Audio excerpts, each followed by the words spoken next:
YouTube, how are we? Welcome back to the channel. So today we are going to take you through a full day of eating, and I've also got chest and back as well. So we'll take you through that session and touch upon a few exercises and a few pointers on how to train and prep.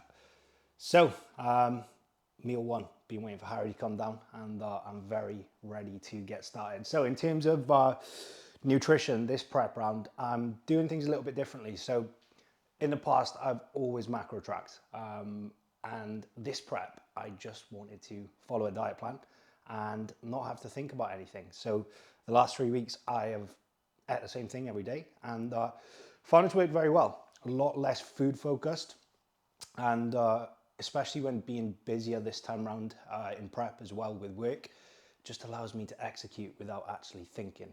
So in terms of the macros that I'm on, so I'm gonna have to check them because I don't actually know.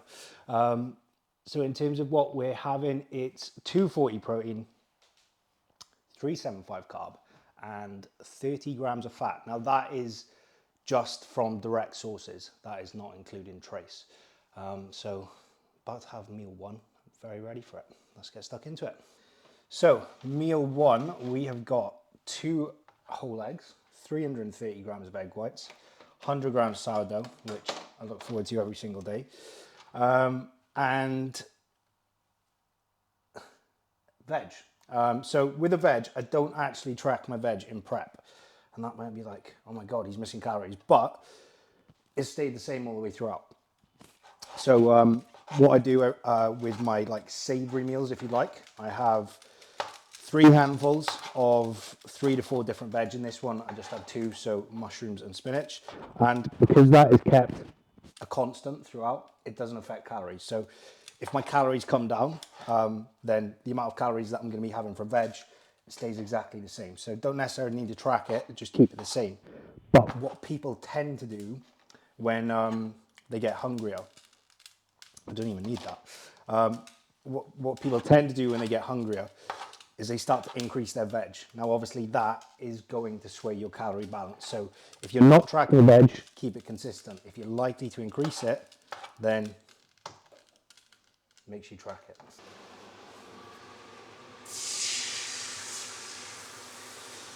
Egg whites, for me, in a diet, absolute goat, because what you're trying to do is get as much volume or as little calories from as much food as possible. And 330 grams in this meal gives a lot of volume. So it's a nice way to kick off the day when I'm absolutely starving, because I'm always starving in the morning. 2 grams weighed on every meal. It's probably roughly about 3 grams after I've actually put it on in the cooking as well. But weigh the salt. Now, to weigh the salt, it's not going to pick it up if that scale's on 0. So you just chuck that on there, and when there's a little bit of weight on it, it's going to pick it up. And salt, absolutely hammering it on your meals, is probably the best way to make things taste good.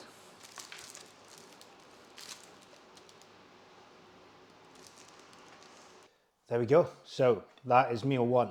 You'll probably notice today, you're not going to see any Chef Ramsay style food. I like to call them bro meals. They don't look great, but they taste good and they serve a purpose. So meal one, 45 grams of protein, 50 gram carb, 10 gram of fat. I also forgot about 100 grams of raspberries. That's very nice. I'm going to eat this now because I am starving. I'll catch you for pre-workout. Meal two is a pre-workout meal. We thought we'd venture out in lovely sunny Wales to have a nice coffee and enjoy the sunshine, but it being Wales, it's no longer sunny anymore.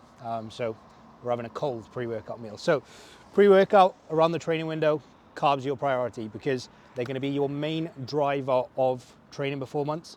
Protecting training performance in a diet is absolutely key. So we want to be making sure we've got a good serving of carbs in. So within this meal, we have got 45 grams of protein coming from whey.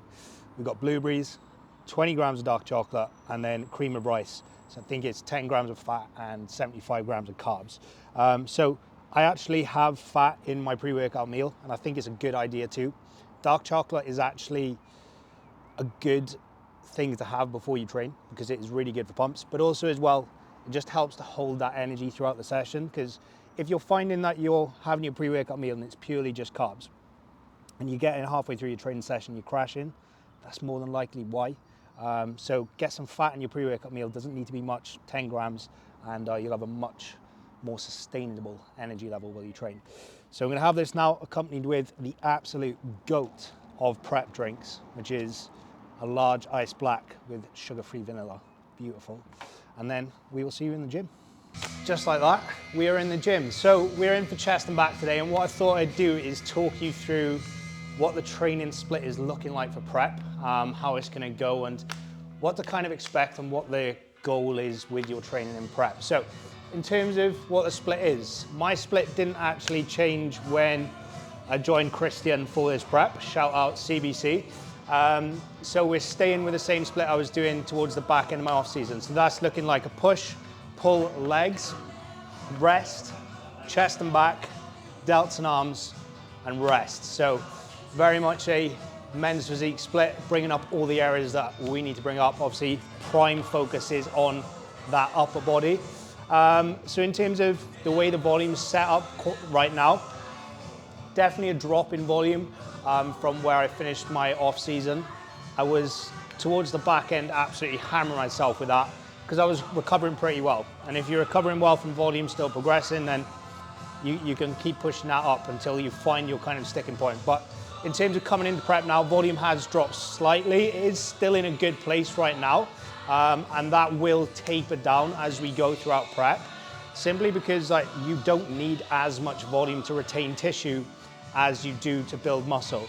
And just keeping on hammering volume as you get more fatigued throughout prep, it is gonna really start to hit home. So let's get into today's session.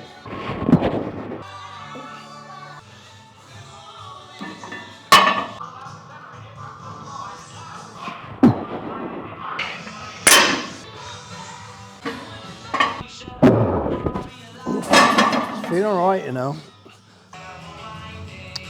Can't do a top set to Oasis.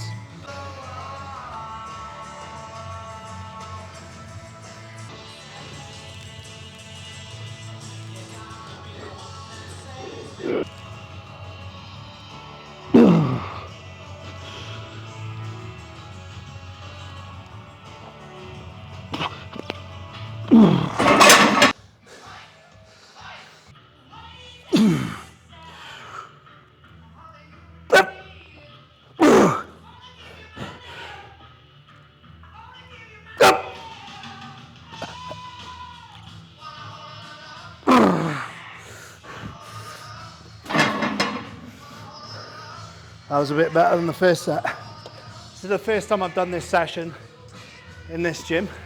And sometimes when you're doing it the first time, it's hard to actually judge where those weights are. So definitely overshot that first set, but that one was just right, just hitting the rep range. So next week, just take off the logbook, adapt, and probably pull back the weight a bit on that first set so I can actually get a decent set in.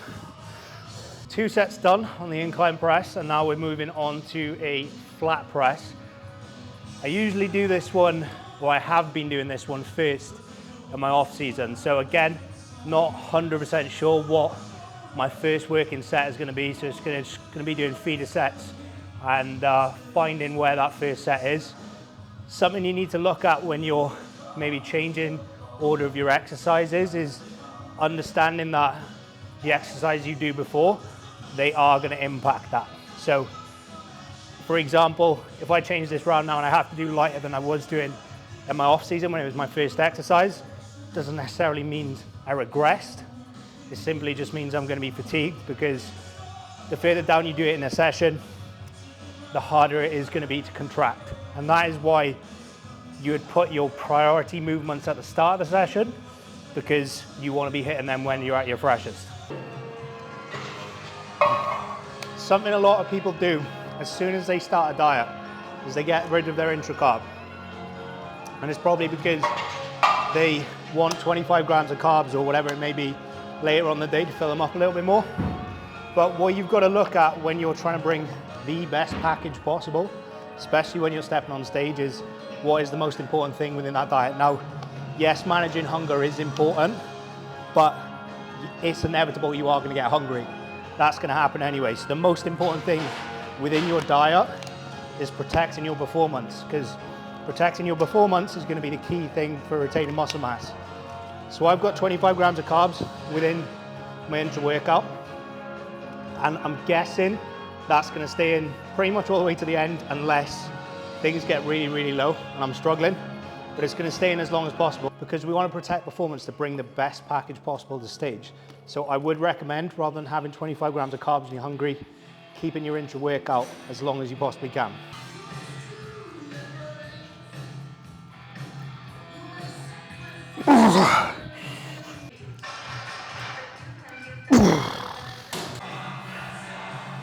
Mistake people make when they are doing a single arm pull down or any single arm movement, so they go straight into the next arm. What you got to remember is you are going to be fatigued from doing the previous arm, and you're not going to be fully recovered and getting the most out of the other arm. So my recommendations, just take a minute, 90 seconds, get a breather, get yourself prepared to go into that next arm. You're going to get a lot more out of it. So if you find yourself struggling to like match reps on both sides, that could be why. Just give yourself a little bit longer in between.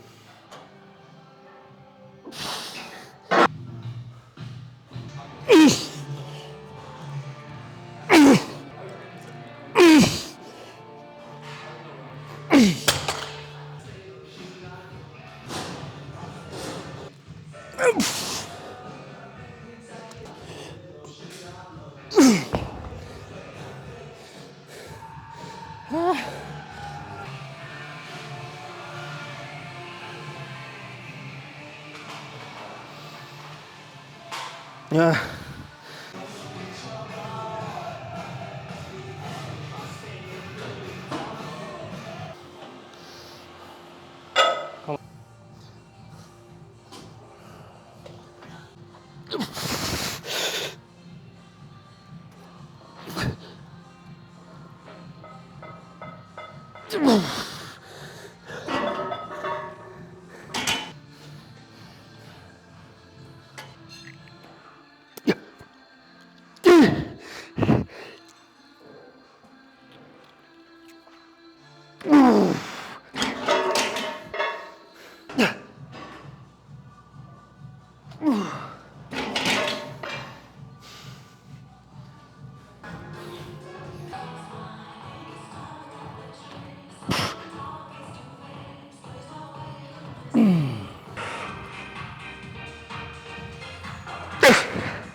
Session done. I said at the start of the session that the volume wasn't too bad, and I forgot how that session actually felt. Pretty broken after that, but it was a real good session, buzzing how it went, and pump was ridiculous too. So feeling full, feeling good. On the way home now, it's going to take about 30 minutes to get home, so I'm going to miss the anabolic window and lose all my gains. If anyone ever tells you that you need to drink protein as soon as you finish training, they don't know what they're talking about, because your heart rate is going to be elevated, your body's going to be stressed, and you're not going to be able to digest that and utilize the food. So actually giving yourself 30 to 60 minutes to get home, let the heart rate settle, chill out, and actually digest your food properly, you're going to be in a much better position to actually utilize that food. So we'll see you at home, post-workout meal, and I'm going to show you the world's greatest diet hack you have ever seen. We are home, post-workout time, very much ready for this. So we've got 45 grams of protein coming from whey, which I actually make into a paste, which is part of the greatest diet hack in the world, which I'm going to explain very shortly, keep you on edge. 130 grams of cereal and 100 grams of banana. Now, first things first, whey protein. Not many people weigh that, but you should, because one scoop could, or definitely not be, how much you actually want. So you could actually be having too little or too much protein and calories. So you need to make sure you're weighing it to get the right amount. Now, I make a paste out of this. To make the perfect paste, If it's a whey concentrate, what you're going to do is a 1-to-1 mixture. But this is an isolate, so I use about 25% less, and it's absolutely bang on. Now, in terms of the greatest diet hack in the world, what we do is usually you'd use whey as your milk. So rather than adding extra calories and putting milk in your cereal, you'd use whey as your milk, so just a protein shake. But the diet hack is that you use paste. It gives it enough moisture and taste to get it down, but it still keeps it dry enough so it really fucking hurts your jaw. It hurts your jaw, easy for you to say, really hurts your jaw by the end of it. So it takes longer to eat. And that is the greatest diet hack in the world. But I prefer dry cereal. I hate soggy cereal. Oh, just lost a couple of grams there. So we'll get this down now. And we'll see you for meal. How many meals have I had? This is meal 3. I'll see you for meal 4. Right, it's coming up to 5:30 and it is time to prep for meal 4. Probably not the most exciting meal on paper. Quite literally, 190 grams of chicken, 200 grams of potato. But with any food, you can make it as boring or as exciting as you want. Now, with this one, I made chips, or I've actually found out that potato slices taste nicer than chips. Figure that one out. But I've had many people ask me before, how do you make those chips? When I say many people, I mean about 2. But it's very straightforward. Again, the beautiful 1-cal spray. Bang a bit of that on top. And then the key is seasoning. So you got some classic chip, which is paprika. Easy for you to say. Paprika and onion and garlic. Sprinkle that on top. Bang it in the air fryer. Flip it round. That's the key. Flip the potatoes over, or if you're using chips, give them a shiggle. Halfway through, and you have perfect chips. No more boring potatoes. You're welcome. And that is meal 4 done. So we've got 45 grams of protein, 50 grams of carbs. The veg within it is lettuce, pepper, cucumber, and courgette. And I always forget about these, which is a nice surprise halfway through cooking them. So you'll notice that I have a lot of berries within my diet. They're high in fiber, so they're going to keep you full. And also as well, when people are dieting, they look at how much can I take away, or like, especially when people are macro tracking, they just use it as an excuse to fit as much shit food in their diet as possible. You still need quality in. So it's going to give you micronutrients, going to keep you full, but also after the meal as well, gives you that nice little sweet kick. So eat your fruit and veg, kids. And for the final meal of the day, meal 5, which is undoubtedly my favorite meal of the day. And undoubtedly, it's going to get a lot smaller pretty soon. But we've got 10 grams of protein come from whey, 350 grams of Greek yogurt, 30 grams of Cocoa Pops, 20 grams of almond butter, and it's meant to be 100 grams of raspberries. But I haven't got raspberries, so I've had to go with strawberries. Sorry, Christian. So 45 grams of protein, 50 grams of carb, 10 grams of fat. I'll have this now, watch a bit of Clarkson's Farm, elite prep watching, and then get to bed. So that is a full day of eating done. If you could like, comment, share, subscribe, that would be greatly appreciated. Catch you on the next one.